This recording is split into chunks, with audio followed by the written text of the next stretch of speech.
Tumbangnya kesehatan petugas kelompok penyelenggara pemungutan suara hingga kasus meninggal dunia akibat kelelahan masih mewarnai pemilu tahun ini.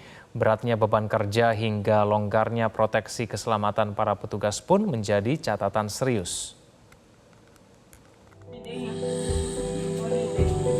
Pekan lalu petugas KPPS TPS di Desa Wototutu, Kecamatan Ile Mandiri, Kabupaten Flores Timur, Nusa Tenggara Timur melakukan penghitungan suara dari Rabu sore hingga Jumat dini hari. Kendati sudah larut malam, terlihat petugas KPPS masih bertahan hingga terlihat tertidur di meja. Kenyataan pahit harus dihadapi ibu dari Ahmad Zulfi, seorang anggota KPPS Kelurahan Kebon Kacang, Tanah Abang, Jakarta Pusat. Putra ketiganya yang baru berusia 24 tahun tewas mengenaskan usai mengalami kecelakaan tunggal. Sebab kecelakaan yang terjadi pada Kamis lalu itu dipastikan lantaran korban mengantuk dan kelelahan saat mengantar logistik pemilu. Di Jawa Barat, 2 orang petugas pemungutan suara di Kabupaten Tasikmalaya meninggal dunia usai melaksanakan tugasnya.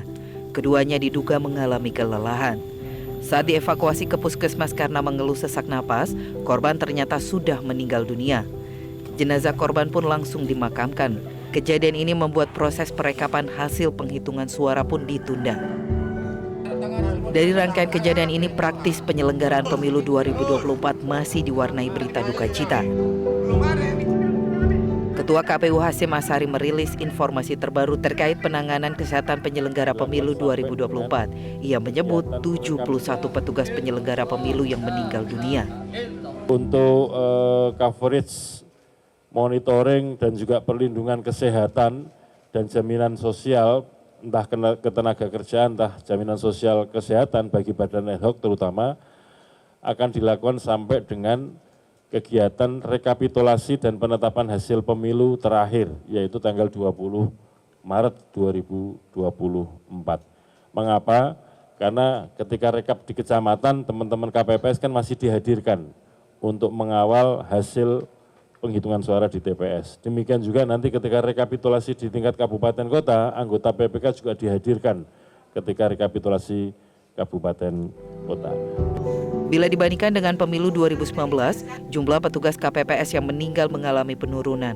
Namun, Menteri Kesehatan Budi Gunadi Sadikin tetap mengevaluasi proses screening kesehatan yang dilakukan KPU RI. Karena ini TPS kan ada 823.000. Nah, kalau fasilitas kesehatan yang dimiliki oleh Kementerian Kesehatan dan Pemda kan ada 10.000 di level kecamatan.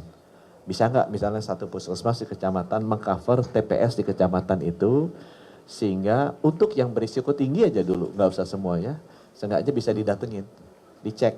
Ceknya kita gampang kalau karena risikonya kan itu tadi jantung ya sama stroke. Itu kita bisa cek tekanan darah, bisa diukur gitu, kita bisa cek denyut jantung pakai jam aja sekarang udah bisa kan, heart rate-nya berapa nih? 60, 70, 80, apa udah 150, udah 170, itu kan berisiko kan kalau denyut jantungnya tinggi kan.